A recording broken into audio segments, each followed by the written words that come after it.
Parents, is your teen college ready? Are you feeling overwhelmed, stressed out, or excited about your teen applying to college? Do you know what colleges are looking for? And if your kid gets in, do you know what you'll pay for it? College admission has never been so competitive or expensive. Shellee Howard will take you on a journey to help you and your teen get college ready. Now here's your host, Shellee.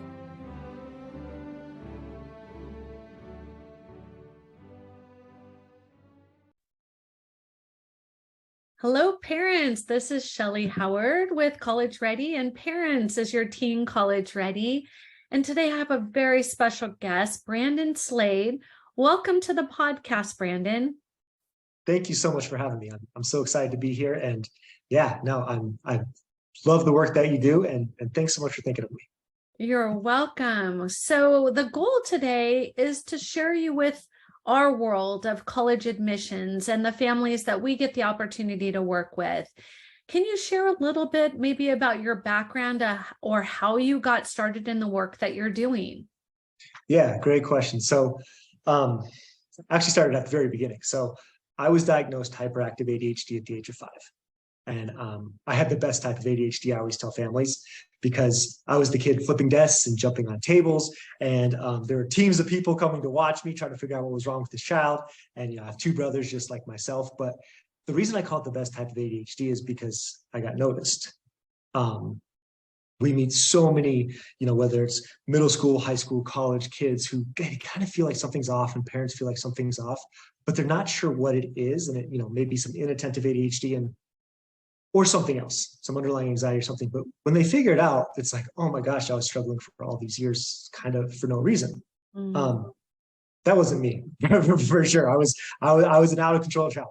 And so that kind of started my path in all this. So struggled in middle school and high school, and then went out to Ohio on a college football scholarship. I'm from Boulder, Colorado, and went out there and just bombed my freshman year. Just got destroyed because I didn't have the organizational skills, or someone's in education, they're called executive function skills. I didn't have those skills to be successful academically, socially, and athletically. So that started my path.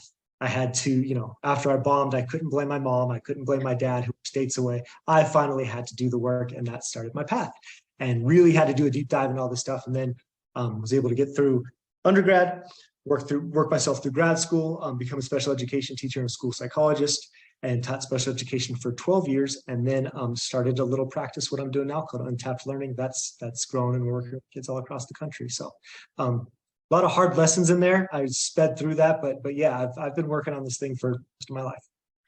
So, of course, the first question I ask as a parent is, how do I recognize that this is something different than just maybe a 3-year-old behavior, a 7-year-old behavior, a 10-year-old behavior?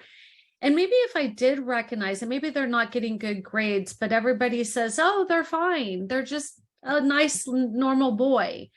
As a parent, how do we recognize it, and what can we do about it? Yeah, so my specialty is ADHD. We work with kids all across ADHD, dyslexia, anxiety, depression, not on the mental health side, but on the productivity side. So I guess which population are you speaking to? Would it be more the ADHD or maybe it's just a child with bad grades. Maybe as a parent, we don't know what they have or if they have anything, right? We just have this very either hyperactive child or maybe a child who has some other dyslexia and are not doing well on their test scores. But from a parent's perspective, how do we reach out to a teacher? Do we reach out to, what does that path look like for a family who just can't figure out why their child is not really being successful in school? Yeah, that's such a great question. So, and depending where you're at, some can be dead ends and some can be really helpful, right? So talking to your pediatrician, they have tons of questionnaires to kind of figure out and narrow down what this thing is.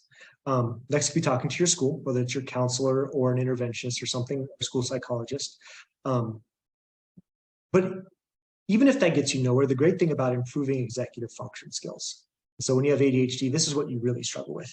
It's things like getting started, being organized, maintaining attention, staying on task, So even if you don't know exactly where to go, there's certain interventions we can implement at home to really help those skills, whether it's classified as a learning disability or not. We can really work on these skills either way. Okay. And in diving deeper into that, is that the work that you are doing now? And what might a parent expect in how this would help their student? Yeah. So before you even get to us, I like to give parents, because we actually work with a lot of parents in universities and doctors. So just a couple like low level interventions that's going to give you a lot of bang for your buck. So the first one is, if you struggle with attention and getting started, having a clear academic routine is very helpful. So it's not possible in every house, but same time, same place as much as possible. And if you have a space in your house that you use for productivity and productivity only, and you're disciplined enough to stay off your phone and not browse on the internet there, no matter how poor your attention is, well, it gets really good over time. This is something where if you do have an ADHD like me, it's kind of a non-negotiable, but it's best practice for everybody. Okay. The things that really help us more than anything are sleep, exercise. There's, if you Spark by Dr. John Reddy, a lot of this research came out that 15 minutes of intense exercise before doing your academics is performing better than Adderall in a lot of clinical studies for learning, attention, memory, and retention. So sleep, exercise, having clear routines and clear structure around academics and homework and productivity. If we can implement some of those things and give a ton of positive reinforcements and then have accountability on the back end, teens are going to give you a ton of bang for your buck. Okay. So, a lot of families, they'll come into college ready and the student hasn't been diagnosed with anything, but the parent may be questioning, or maybe a little concern has come out because of either grades or attention or whatever that might be. And they tried the path of going through this school. Tell me a little bit about how you could help that parent or that child when they feel like they're just not getting the support they need. Yeah, that's such a hard question. And part of it is because the schools are maxed right now. And I know this being a former special education teacher. So going through the school, we can look at getting an academic support class if your student qualifies. And so this could be through a 504 plan or an IEP, but sometimes you have to have documentation. So it's a chicken or the egg thing. Mm-hmm. If you do have resources to spend, it can be great to get what's called a neuropsych eval or a neuropsych assessment. It's a bunch of hours of testing, but we can really figure out what's going on here. Mm-hmm. So it could be like something like an ADHD mixed with a slower processing speed, or a very high IQ, but struggling with working memory. We can figure out what's going on. We can design interventions around that. Mm-hmm. If that's not an option, I'm a huge fan of taking the fight outside of the house. So I know, we do everything through the Navy SEAL model, discipline equals freedom. So if you're disciplined, you have twice as much freedom on the back end, which is what we're all after. So college students, if I can get a college student to go to teacher office hours with a professor or a TA, that 30 minutes with them will save them an hour and a half to 2 hours on the back end by the time they initiate the task, maintain attention, and study what they're supposed to study. Works the same thing in high school if that's a possibility. Building in structure throughout the day and taking that outside of the house can be really helpful. Another quick side note is if it's hard for you to pay attention, whether it's an ADHD or something else, it's twice as hard for us to maintain attention. So when we get home, not only is it hard for us to task initiate, but we get really take that on the people up most. So there's lots of things we can build in around that, but having as much structure in school really seems to be helpful. Interesting. It's almost counterintuitive because here's this kid who doesn't want to sit still, who doesn't want to focus, and you're saying you need structure. And I wouldn't think that way. I would think, do I love them more? Do I care for them more? What can I do for them? So the work that you do you work with the parent and the student, or one or the other? Primarily the student. So when we work with kids, we see them at the very beginning of the week. So if they're, I'll talk about a college kid. So if they're in college, we see them at the very beginning of the week, whether that's Sunday or Monday, and we look through all of their portals, whether it's their syllabus or something else, because it's really overwhelming right now. So to get everything out of there and get it on a very clear plan mixed with extracurriculars and break down these large tasks into small manageable pieces is really helpful for our students. So we do that at the beginning of the week. And then we do things, we role play, like how to talk to a professor, or we give academic instruction. And then we see them again at the end of the week on a Thursday or Friday, and that's our accountability meeting, making sure we got through what we needed to get through before things become a mess. When I was failing out of college, I was way too far gone before I even knew what was going on. It's like get from 1, 2, and then there's like 17 missing assignments, because that's just where we're at. So we can catch things very quickly at the end, and then we also give a ton of academic instruction. If a kid's struggling with writing, a lot of times we want to work on the writing, but what they're really struggling with is organizing their thoughts and creating an outline. Same thing with the presentation. If we can help them title the slides, we know with their executive function skills, that's really helpful. It's that structure again. They can work downhill, just kind of filling this in. And the great thing about all this is we're not doing this forever. Once you give them the skills, then you can back off. These executive function skills can be skill. That's so interesting. Is there any way to first understand for a family member who is just frustrated? I'm sure your parents had moments where they're just like, we're failures as parents. I don't know. Oh my gosh, all the time. Yeah. No, it's easy to parent well-behaved, respectful kids. Some of the best parents I know have challenging kids because they have to be the best parents. Yeah. I often tease I have 4, and I tease the firstborn was super simple. And then when I had my second, I'm like, oh, now I understand what those other parents were dealing with. Quick side note, when I work with parents of only children who have like an ADHD or anxiety, high levels of anxiety, they always think they did something wrong. They're like, I had a Diet Coke when I was pregnant or something, because they don't have that perspective. A lot of us, if you have more than one kid and one's like super organized and one's just, a hot mess, they're like, they are who they are. They get it, right? That they are who they are at this stage in life. But keep in mind, there's research out there between 50 to 80% of our CEOs, entrepreneurs, millionaires have this executive function challenge, this ADHD, this dyslexia at some time in their life. I really believe it can be a gift. And there's a ton of research behind that if you discipline your gift. It's hard in that 13 to 21-year-old range, but if you discipline your gift, the fact that you see the world different could be an unbelievable asset. I love that perspective. That makes me feel so much better for those people who feel that it's an obstacle or a challenge. When you look at it that way, seeing it through their eyes can open up a whole nother world. And so the World Jobs Report that came out in 2020, it looks for the top 10 things employers are looking for. And if we were to take that back to like 1960, 1970, it would say things like able to follow a task repeatedly at a high level over and over and over.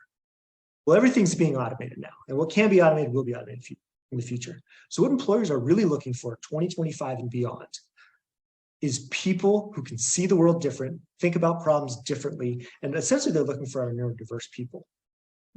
Now, it doesn't mean a whole lot of anything if we can't get things done, don't figure out how our brain works, but it has the ability to be an unbelievable gift. I love that. I mean, I can think of so many of my students who are brilliant, really brilliant. And yet, if I ask them, why isn't this done? They'll look at me like, I have no idea why it's not done. So when I started this as an accident, right? And I started as a selfish thing because as a hyperactive ADHD male, there was nowhere for me to go growing up. So that's what we thought we were starting. Okay. However, what we've really seen a ton of is what it was exactly what you're talking about. We call that the twice exceptional student. The student with a gifted IQ, who also there's like an ADHD, or there's an anxiety, or there's something else in there that's causing a lot of challenges. That could be a really frustrating cognitive profile because you see these glimpses of brilliance as an adult, but you also see the kid who can't get out the door on time, right? I call it the kid who's going to cure cancer but can't find their type kid. So what happens is what we see when they go to college, if they don't receive some kind of instruction up front, is they go to these high-level schools and they haven't needed to study, set up organizational systems, set up studying routines, knowing how to talk to teachers, professors, whatever. So they have that piece, and suddenly it gets so hard they can't just like be smart, and they don't have that piece. But then they have this like identity breakdown, where like they've always identified as being the smartest kid in the room, and now they're not, because they're at this high-level school where everyone's smart. And so there's some instruction we can do around routines and building out organizational systems before they go off to college to make sure that doesn't happen. And, parents who are listening, that is a very important thing that you can do for your child, setting them up for success. When my son went to Harvard, his first roommate had a breakdown because he was the smartest kid before he got to Harvard. And then all of a sudden, he was amongst all the other smartest kids at every other school. And the pressure was immense for this young man. And his parents had done everything for him. And now he was on his own. And my son would call home and say he's having another breakdown. It was almost like he went back to being a toddler. He would have these outbursts, these anger sessions. What kind of work or how much work can or should be done for maybe a high school student? The parents, like, they are so not mature enough to leave the house. Like, I'm terrified, right? Yeah. Can it be done? Can you take that child and get him prepared for college? So I know we do an 8-hour boot camp before kids go off to school. And so this is like how to talk to your professor, which is the same thing about how to talk to your roommate. It's advocating for yourself. Because a lot of times we tell kids, you got to advocate, you got to advocate. Well, no one ever role plays with them. They don't have scripts and they don't have email banks and things like that. Where if they have that, they get the skill, and it's a lifelong skill. Teaching them how to read a syllabus, establishing those study routines before they go off to campus, building out their Google Calendar, ordering books. So, we do a lot of that stuff. If it's not through us, it's a lot of the stuff, that I just spoke about. Like, how can we just even discuss with them, when are they going to plan out their week? Sunday night at 6 p.m. at the library is a great time. What does studying look like? I'm at this campus coffee shop from 3 to 4 p.m. every single day. What is working out like? Things and is there reminders in your phone for laundry? So just building out a lot of that stuff ahead of time can be really helpful. We can only do what we can as adults. A lot of times we have to learn hard lessons as well, and that's okay.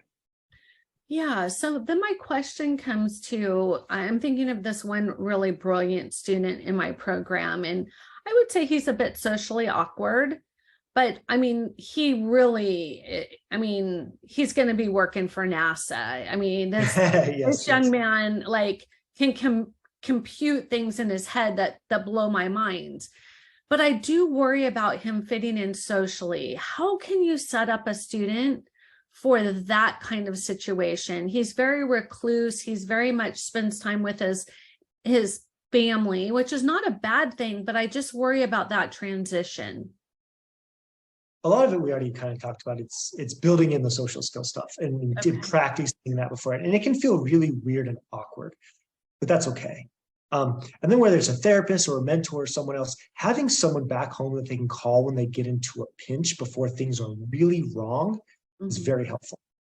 I'm overgeneralizing that right now, but this was me as well. A lot of young men that we see, they really hold things inside for as long as they can until they really melt down. So having someone that they can talk to built in ahead of time before they go off to school, like a bridge, someone, whether it's a therapist in confidence or something like that, or a friend or an old athletic coach, is really helpful. Having that bridge to home, someone who you trust. Okay. What about since COVID, the whole anxiety, depression has become either more talked about or it's just more prevalent. I don't know which the case to be. And these parents are worried about sending their child off to university to fend for themselves. And the students are in a place now where they want to talk about their anxiety or depression, but they don't want to talk about it to a therapist. How do you recommend a family help that kind of student, the anxious, the depressed, the one who is just not mentally at their game? It's a loaded question. I'll try my best. What a loaded question. And so just a quick reminder, my expertise is in executive function. I work with tons of therapists because they work at like the high end, like mental health, top down, like inadequacies due to having ADHD. And we work from the bottom up. Okay. A lot of times our kids are really anxious because they just can't get their stuff done. And that's our expertise. Right? Gotcha.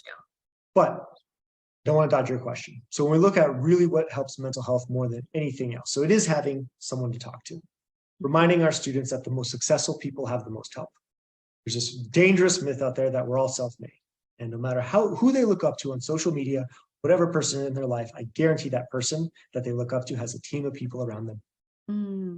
Reminding them of that. And then also you look at, the really impactful stuff for mental health is a lot of the routines that we spoke about before. So having an exercise routine. When are you going to the campus rec center? Having a lot of these clear routines, we see significantly reduce anxiety, having some resemblance of some kind of bedtime routine during the week. Something like that. We're getting up to close-ish the same time. So a lot of these sleep, diet, exercise things we can build in routines are very, very helpful based on the research. And kind of sleep and exercise are kind of the ultimate here in mental health. Yeah, I mean, I know myself, when I sleep well and I exercise, life is so much easier. So that makes complete sense to me. For a family who is listening and they may have some questions for you or really just don't know where to turn, is there something that you can recommend, a way for them to reach out to you, a website, just a resource that they could have? Yeah, if you go to untappedlearning.com, that's our website. And we mentor college kids across the country. And then we actually do that boot camp that I spoke about earlier, that 8 hours, which I love being proactive versus reactive. And unfortunately, my phone gets a little wild in October. Not trying to have a scare tactic, but I'd love to be proactive here. And I know whether it's us or someone else, working downhill, working ahead of time can be really helpful. I know Lululemon sponsors our boot camp over the summer. So oh, wow. First 50 people that sign up get yoga mats for wellness throughout the school year and things like that. So I know we do it, but there's also a lot of other people in the community that do it as well. So putting these pieces in, even though they may seem kind of ridiculous to your student before they go off to school, we see such a huge bang for your buck long term. Wow, that has been so helpful. Thank you very much. I hope so. It's a quick snapshot, but there's a huge passion for these kids because remember, so some of these kids, even though they may struggle with this, the fact that we're neurodiverse can be very, very helpful in this world.